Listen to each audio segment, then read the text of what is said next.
this is my opportunity to show the younger generation that you can fight through anything, whether it's mentally or whether it's physically. For me, it's physical pain every single day. Even when I'm not at the track, I'm in physical pain every single day from the moment I wake up to the moment I go to bed. There's not a single human in this world that has a perfect day every single day. So the bad days are just character building days. We are MX Team Donor, and this is the Grit Reel series. So before I get you to introduce yourself, Sam, I'm going to share of how I met you in person, because it is an embarrassing story and I think it's funny and you might not remember, but I had done stickers for Tristan Dares. So I had done a portrait and I was like gonna go show him, and I'd drawn him on a bike with a raccoon tail because his nickname is Cooney, and I had gone over to the trailer. Do you remember this? Yeah, I remember this story. Yeah, so mortifying. I remember the whole thing. Okay, so I had gone over to the trailer and I had brought the design to show him, and I vaguely noticed there were people, sitting around him, but I wasn't really thinking about it because I'm shy, and I already felt awkward talking to him a little bit and kind of intimidated. So then I said to him, he liked the design, and I said, yeah, and I think, Sam, I've been talking to Sam Gaynor on Instagram. He's gonna let me do his stickers. And I was like, do you know him? And he's like, yeah, this is Sam. Yeah. And then I registered that this guy in a baseball hat looking at me was you, and I was like, oh my gosh, I'm so sorry. It's all good. So yeah, that was my introduction to you in person. Yep. But yeah, let's get you to introduce yourself as in the motocross world, if for someone that maybe wouldn't recognize you or know kind of your history with the sport. So go ahead. Yeah, I'm Sam Gaynor from Flesherton, Ontario. I'm 24 years old. I started racing when I was 3 years old, so 21 years into racing now, and it's been a roller coaster for sure, but it's been a lot of fun. All right, so what bike or bikes and what classes in the past year? This past year I rode my Gas MC 125. I wanted to be on my 450, but unfortunately with my lingering wrist issue, I couldn't hold on to the bike essentially. But I'm one that loves the track. I love to be around people. I love to put my face out there and meet new people. So the only option for me to be at the races still was to race my 125. Okay, cool. Okay, let's talk track. So what is your favorite track or top 3 tracks in Canada? Yeah, that's a hard question. I've ridden a lot of tracks in the States and in Canada throughout my life, but in Canada, I'd say honestly one of my favorites is Gopher Dunes, which is funny because growing up it was my least favorite track by far. And then once I got onto big bikes, I kind of fell in love with it a bit. I also really like Walton. It's one that I've been going there since I was 4 years old, been to the Transcan every year since I think I was 6. So it's just one that kind of has a lot of memories for me, good and bad, which is kind of cool. And then other than that, I mean, there's lots of great tracks, but those are 2 that really stick out to me. Cool. I can understand the Gopher Dunes, everyone says is a very difficult track, whether you're a big bike or a small bike. But granted, our kids on their small bikes have had some tough times navigating the ruts. Yeah, for sure. And Gopher Dunes, I mean, it's the most grueling track in realistically North America. I mean, we've had American pro riders come up the top of their level, and they've said it's the hardest track they've raced. And I've never suffered in my life like when I race at Gopher Dunes, and I'm one for punishment. So that's also why I love it. Gotcha. That's cool. Okay, so this is my gathering intel. What are your best go-to race snacks and meals? And I'm asking people this in this sport because I hate food prep so much and I need ideas. So morning of, I guess I should start the night before. This year for me, I don't know why, but we were doing steak and potatoes the night before, load up on some carbs, and then race day in the morning. It's really hard for me to eat on race day. I feel like I'm sick to my stomach the whole day. So I can't eat anything big, but I'll have some oatmeal in the morning, maybe a banana, and then just smoothies, stuff like that. And then in between races, I have peanut butter and banana sandwiches is kind of my thing, or sometimes I'll have peanut butter and honey, and then yeah, that kind of gets me through the day. Just kind of try to snack, but for me, like I said, it's really hard for me to eat. So that's all I pretty much eat over the course of race day, pretty much. How did you first get into motocross racing? Kind of a funny story. I was like 3 years old. My dad used to road race professionally on asphalt, and one of those old things where he's like, watch my videos of me racing and blah, blah, blah. So we're all sitting as a family watching my dad road race, and I would always say like, when are you going to hit a jump? And he's like, oh, you don't jump. And I was like, this is dumb. And I'd walk away. And it was like that for a little while. And I started riding bicycles without training wheels before I was 2. So it was definitely meant for 2 wheels. And then, yeah, this happened where we were watching videos and I would walk out, and then I got a PW50 for Christmas one year. And then we went down to, I think, Ohio and did our first race. I was about 3.5.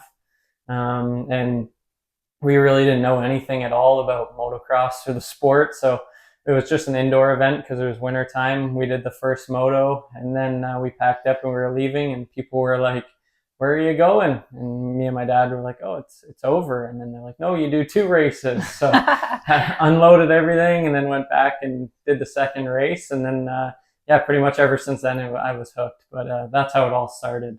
That's awesome.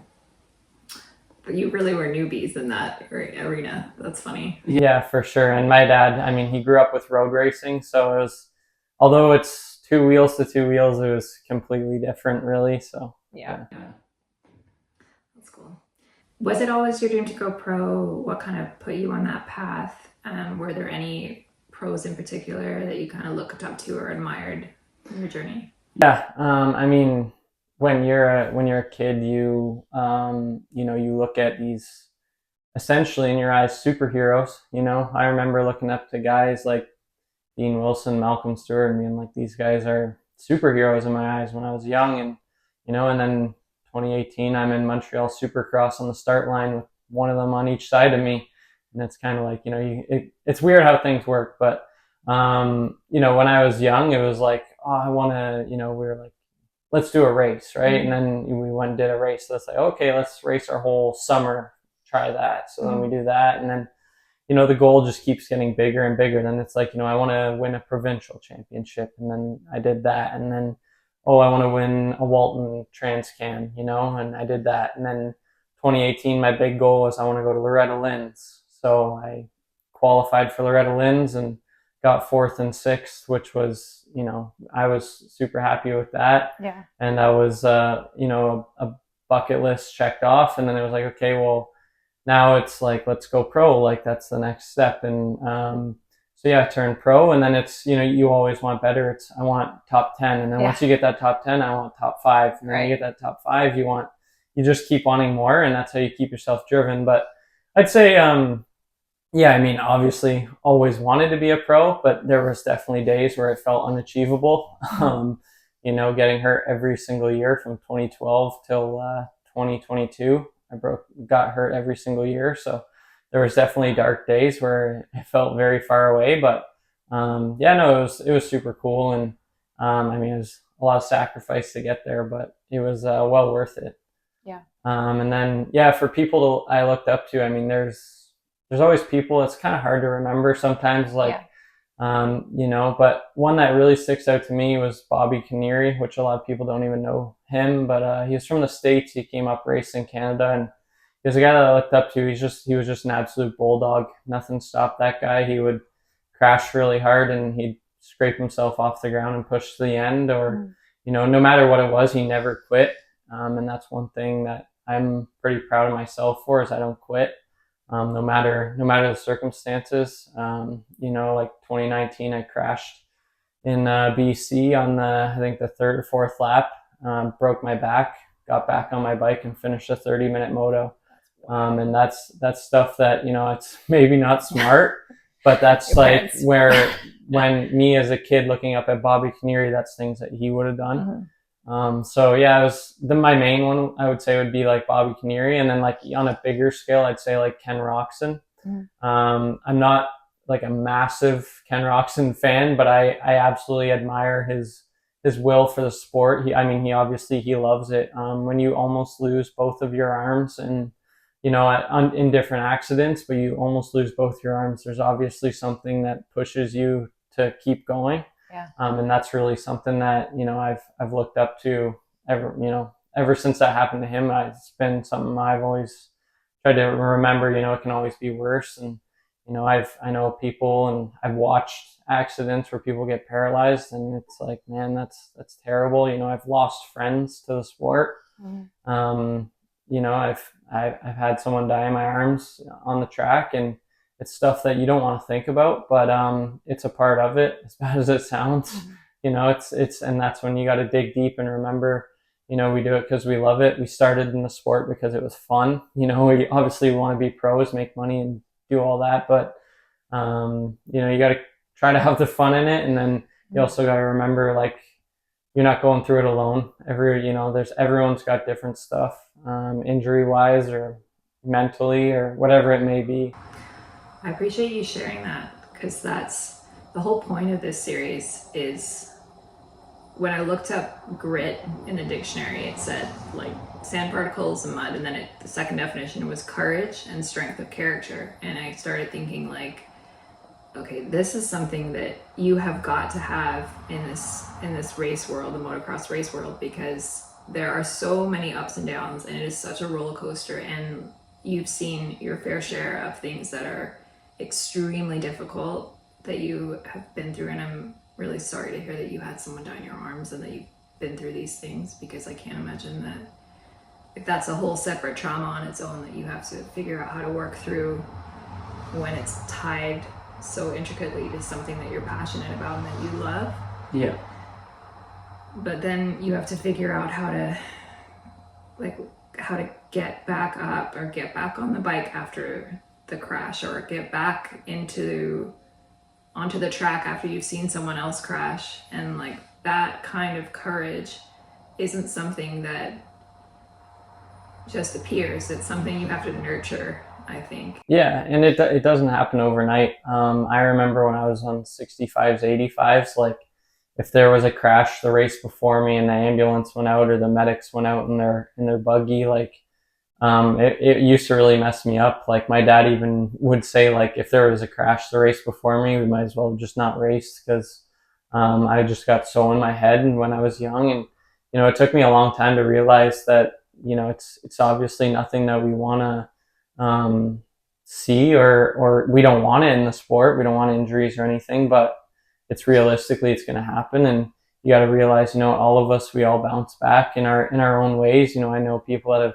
been paralyzed from it, but now they're, professionals and, other sports that are accommodating to them and stuff like that. It's not things you want to see, but it's, you gotta remember, sometimes you love the sport, sometimes you hate it, but sometimes you just gotta kind of tune it out of your brain, and it takes a long time to learn that. I'd say that's a lot of like in-depth wisdom that you've just shared, because you've obviously been through a lot. Yeah, long story short, it's just you see a lot of stuff, and you got to realize that sometimes it's out of your control. There's nothing you can do. You try to hold on to it a little bit, but sometimes you just got to let it go and move forward with your own day and figure out what works for you. There's people. I remember in my hockey days, there was kids, you get in their face, you scream and yell at them, they play even better. And there's other kids, you scream and yell at them, they shut down and they don't want to be on the ice. And that's something me and my dad have had to work on. I'm one of those people, I don't do well with screaming and yelling. So, we kind of come up with something that works for us for criticism and how to move forward with things. But it's all stuff that just takes time to figure out. I think it's worth diving into, like, how do you walk the line as a parent of a racer between pulling the gold from your kid and like seeing their potential and like helping draw that out, but then not crushing them in the process, not taking it too far, knowing when to stop, when to pull back, and then individually, which depending on the kid or the young adult, how they receive that is going to make or break this for them. It's going to be something they resent, or it's going to be something that they love, right? So Yeah. there's a lot to unpack with that Yeah, area. for sure. And I mean, like, as a parent, it can't be easy. You know, you love your kid, and like I said, you start the sport because it's fun. You know, you don't start it because I want to be a billionaire and I want to race dirt bikes and make so much money. That's not why we start the sport. Right. So, you know, it's like it's supposed to be fun, and it's hard when, as a parent, you're spending a lot of money and you're spending time off work to, you know, go to Walton for a week, or just travel to the races on a Friday or come home on a Monday. It's a lot as a parent, which isn't easy, but I think sometimes parents forget that their kid is giving it 100%. I'd say 90% of the time the kid's giving it their all. There's times where I remember my dad used to say when I would race, he could hear me singing when I was going by, and that's just when I was younger, and you know, I didn't know what it all meant. Yeah. But yeah, like as you get more into the pro ranks, sometimes it's hard to differentiate, you know, it being work and it being the fun sport that you started. Obviously there's outside sponsors, there's money involved, there's all this and that, but I mean, it all comes down to the racer, really. And I mean, I guarantee you, when you get to the pro level, there's not a single guy that's out there that's not giving 110%. And the problem is that each level you go up, you know, when you get to junior, there's 2-3 kids that are pretty good, top of the class. And then when you get to intermediate, it's, you know, every kid's intermediate because they were top of junior, right? And then when you get to pro, it's all the best intermediates went to the pro. So it's, you know, you just keep getting better and better. You know, when you're younger, you might win all the time. And then when you get to junior, it's, oh, I win 60% of the time. And then intermediate's like 40. And then you get to pro and most guys never win a race again type thing, you know, and that's something that's hard for a lot of people, but that's what keeps us driven. That's what pushes us to go to the track every weekend. But then at the same token, you got to remember it's fun. And that's why I really like having my dad around, because it's kind of, you know, it's who gets to travel the country with their dad, meet tons of new people, and, you know, create memories with their dad. You know, it's not very often. So that's part of what I love about it. And I mean, I think kids should always go to school. I don't think homeschooling is the right option. Personally, I went to school all the way through, but I also think that motocross teaches kids more than just the bike stuff. You know, it teaches them how to interact with adults, how to interact with other kids, how to, you know, face problems, how to, you know, move forward. So it's really cool in that aspect as well. Yeah, for sure. And I've seen our kids, like, we talk a lot about, you know, mistakes being part of the process, and, you know, they have to physically get back on the bike when they fall, and then in life you have to get back up.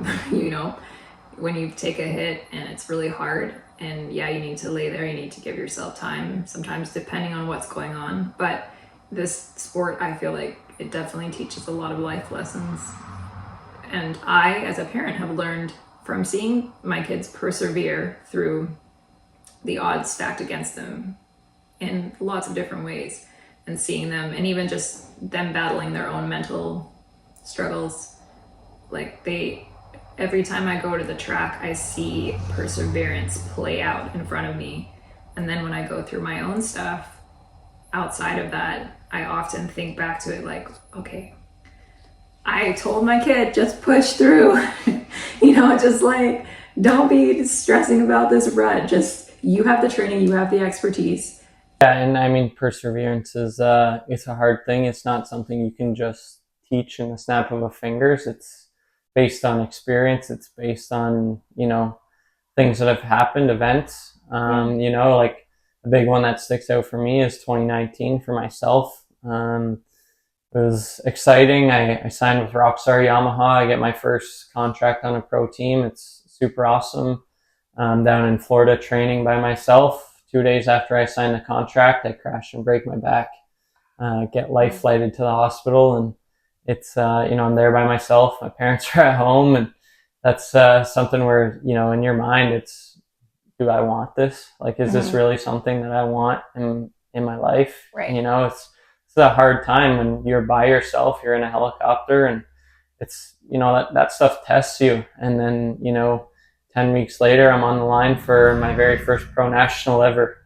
And that's things that sometimes like that, that's what builds character. And that's what, reminds you of why you started it, because that feeling of the comeback is better than anything really. You can't get that anywhere else. Did you have any doubts in yourself starting out? Oh, that's a really good question, and it's a question I've never been asked, and I wish I was asked, to be honest. Yeah, 100%. When you start out and you're a kid on 65s, it's, you kind of feel like it's far fetched. You go to a pro national, you walk around, and it's like, I'm never gonna get under this. I mean, you have the dream, and you want it, but how do you get there? Who do you talk to? How do you obviously you want to be good on the track, but what's all the other stuff? And that's when you're a kid. But then when you get to, like, my level, and you're on the race team, and you're a pro, and you have a national number, and it all looks good. But when you crash in June and you break your arm and you're sitting in a cast, or you break your back and you're in a back brace, and you're sitting at home in July and the races are happening, and your phone is dead, not a single person is, because everyone's busy at the track and everyone's doing their own thing, and you're just sitting at home. There's you can go to the track, but I mean, it's almost sometimes more defeating to go. And when you're sitting at home, you're just, what am I doing? Is this worth it? That kind of stuff. And to be honest, for most Canadian pros, for the amount of money that we do it for, it's kind of like, is it worth it for the amount of money I'm doing this for? Right.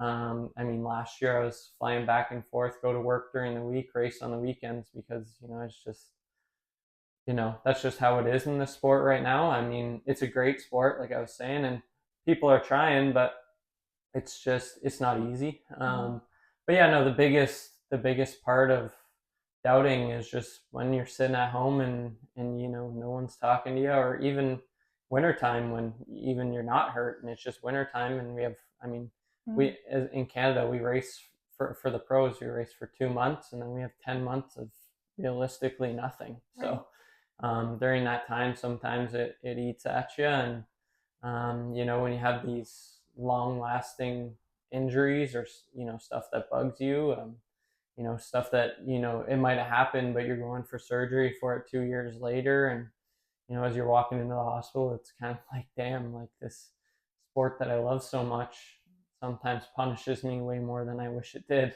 Right. And then that's when it gets to you, and is it worth it, or is it not? Guys, thanks for checking out episode 2, part 1 of the Grit Reel series. And thank you to Sam for letting me sit down and interview you. Part 2, we're going to dig deeper into and get real about the lows, the highs, as well as hear about the AMO Reloaded Adventure Pro for a Day that was done with the Gaynor family. If you haven't checked out episode 1 with the Pomeroys, check it out on YouTube. Thanks for watching.